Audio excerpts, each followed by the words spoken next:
I'm John You ผมชื่อจอห์นคุณล่ะผมชื่อจอห์นคุณล่ะ I'm Lisa You ฉันชื่อลิซ่าค่ะคุณล่ะฉันชื่อลิซ่าค่ะคุณล่ะ How's it going เป็นไงบ้างเป็นไงบ้าง Where do you live คุณพักที่ไหนคุณพักที่ไหน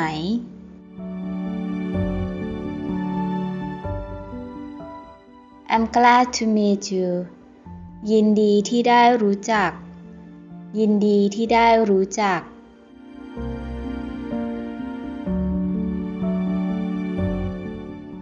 Have you seen this movie เคยดูหนังเรื่องนี้ไหมเคยดูหนังเรื่องนี้ไหม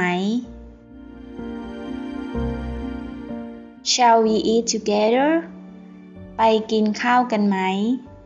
ไปกินข้าวกันไหม Are you free this afternoon ตอนบ่ายว่างไหมตอนบ่ายว่างไหม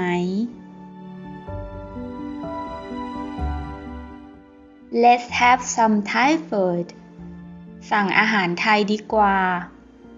สั่งอาหารไทยดีกว่า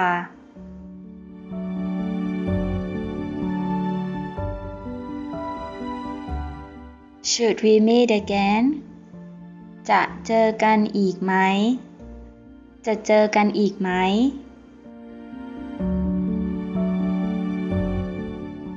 Can I have your Line ID ขอไลน์ได้ไหมขอไลน์ได้ไหม Can I call you โทรหาได้ไหมโทรหาได้ไหม What is your nickname ชื่อเล่นอะไรชื่อเล่นอะไร See you soon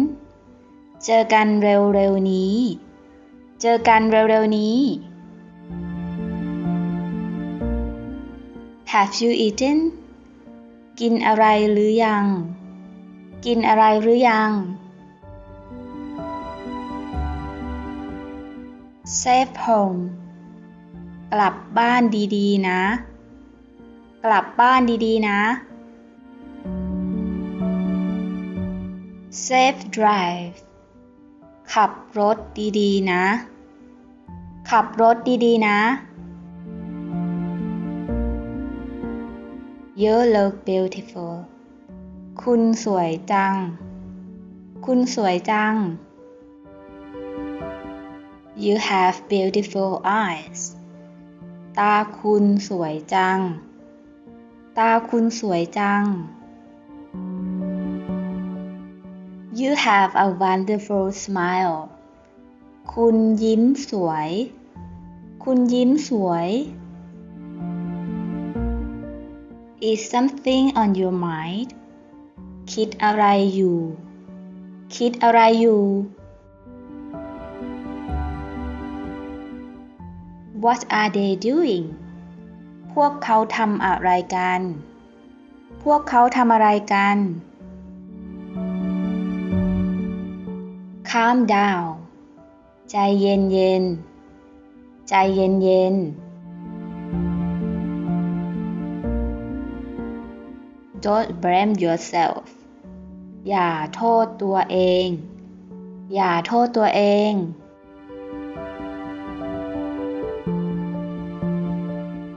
What is the name of that river นั่นแม่น้ำอะไรนั่นแม่น้ำอะไร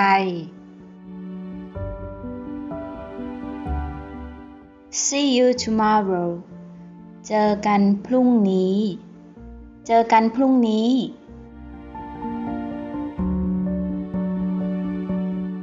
Have you ever been abroad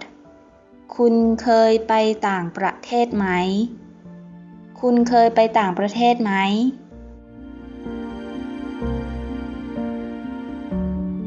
Are you drunk เมาหรือยัง เมาหรือยัง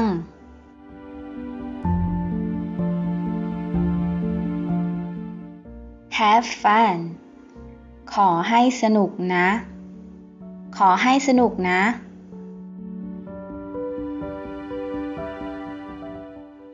It's time to go home กลับบ้านได้แล้ว กลับบ้านได้แล้ว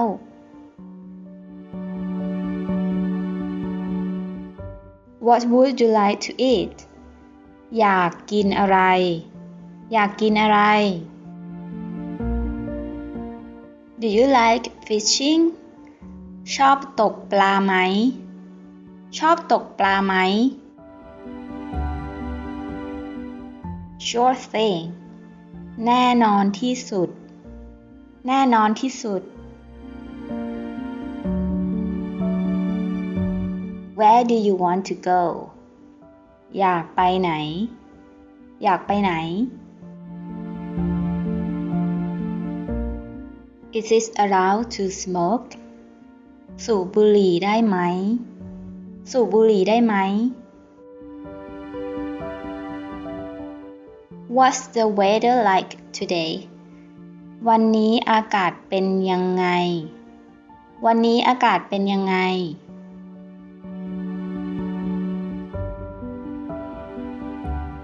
I travel around the world ฉันเดินทางรอบโลก ฉันเดินทางรอบโลก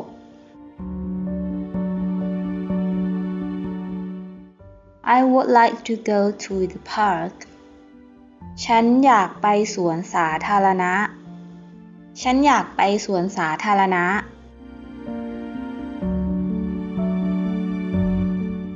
We better go home now กลับบ้านดีกว่า กลับบ้านดีกว่า Please don't drive so fast อย่าขับรถเร็ว อย่าขับรถเร็ว Occasionally บางโอกาส บางโอกาส Would you like some more กินอะไรอีกไหม กินอะไรอีกไหม Have a nice trip เที่ยวให้สนุกนะ เที่ยวให้สนุกนะ Thanks the same to you ขอบคุณ คุณด้วยนะ ขอบคุณ คุณด้วยนะ Can you speak Thai พูดไทยได้ไหม พูดไทยได้ไหม I'm late again มาช้าอีกแล้ว มาช้าอีกแล้ว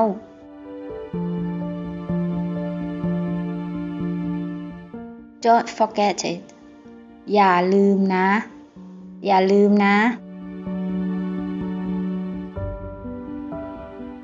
I can speak Thai a little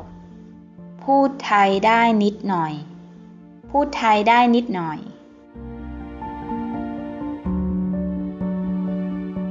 Let's drink a beer ไปกินเบียร์กัน ไปกินเบียร์กัน When is it okay ตอนไหนดี ตอนไหนดี How often do you exercise ออกกำลังกายบ่อยไหม ออกกำลังกายบ่อยไหม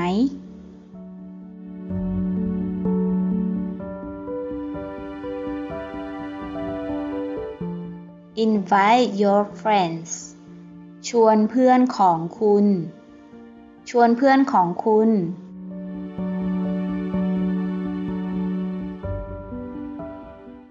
Is there some place do you like to go after work ชอบไปไหน หลังเลิกงาน ชอบไปไหนหลังเลิกงาน About when กี่โมงดี กี่โมงดี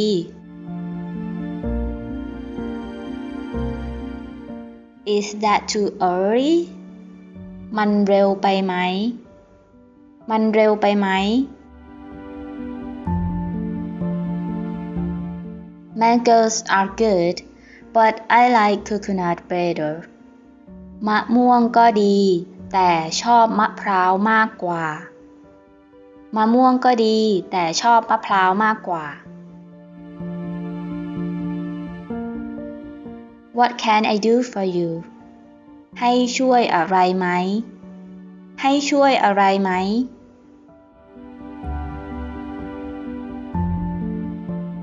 Can I try ขอลองดูได้ไหมขอลองดูได้ไหม Is it tasty อร่อยไหมอร่อยไหม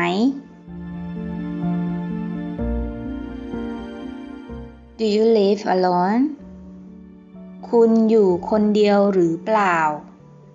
คุณอยู่คนเดียวหรือเปล่า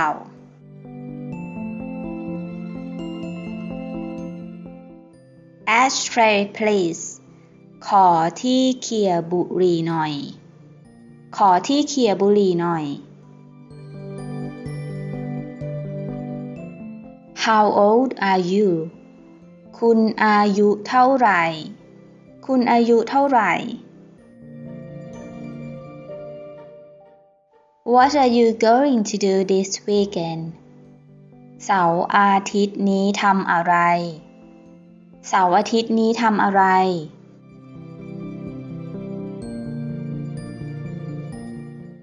I always catch cold ฉันชอบเป็นหวัดฉันชอบเป็นหวัด She is about my age เธออายุเท่าๆฉัน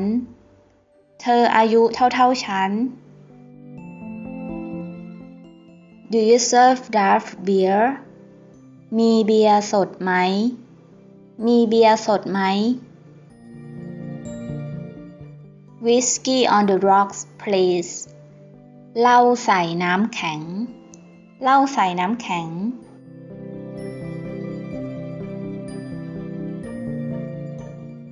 I don't like being home alone ไม่ชอบอยู่บ้านคนเดียว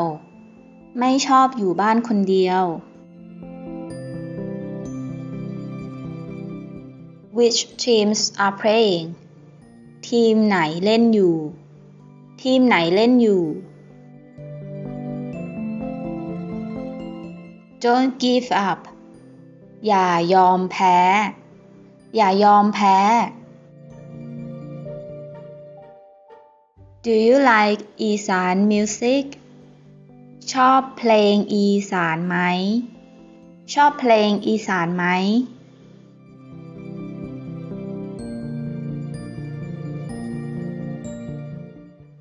Can you recommend me some floating markets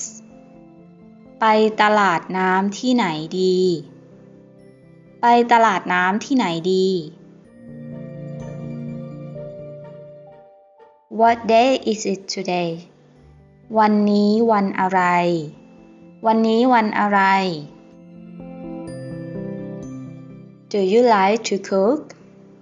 ชอบทำอาหารไหมชอบทำอาหารไหม Let's go ไปกันเถอะไปกันเถอะ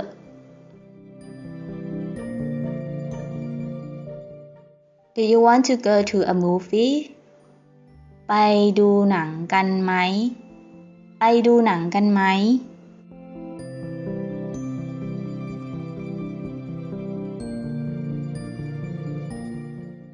Don't you like coffee ไม่ชอบกาแฟเหรอไม่ชอบกาแฟเหรอ English is harder than Thai ภาษาอังกฤษยากกว่าภาษาไทยภาษาอังกฤษยากกว่าภาษาไทย I'm bad at cooking ฉันทำอาหารไม่เก่งฉันทำอาหารไม่เก่ง How tall are you คุณสูงเท่าไหร่คุณสูงเท่าไหร่ Are you free this Saturday เสาร์นี้ว่างไหมเสาร์นี้ว่างไหม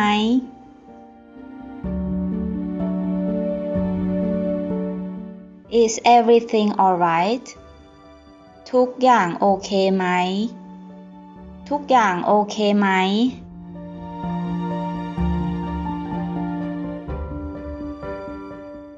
How do you spend your free time เวลาว่างชอบทำอะไรเวลาว่างชอบทำอะไร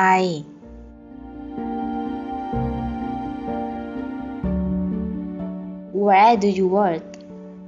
คุณทำงานที่ไหนคุณทำงานที่ไหน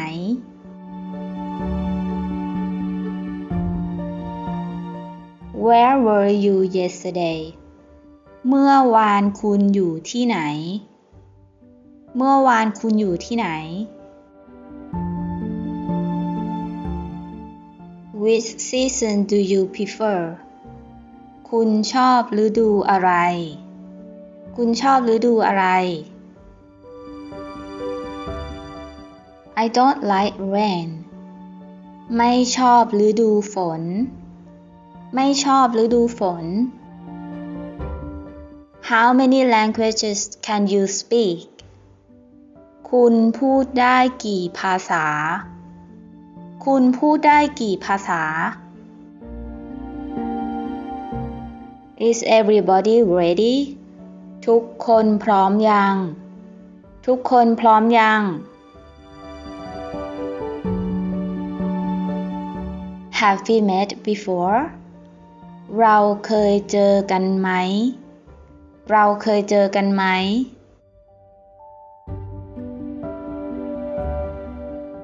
Please don't be mad at me อย่าโกรธฉันเลยนะอย่าโกรธฉันเลยนะ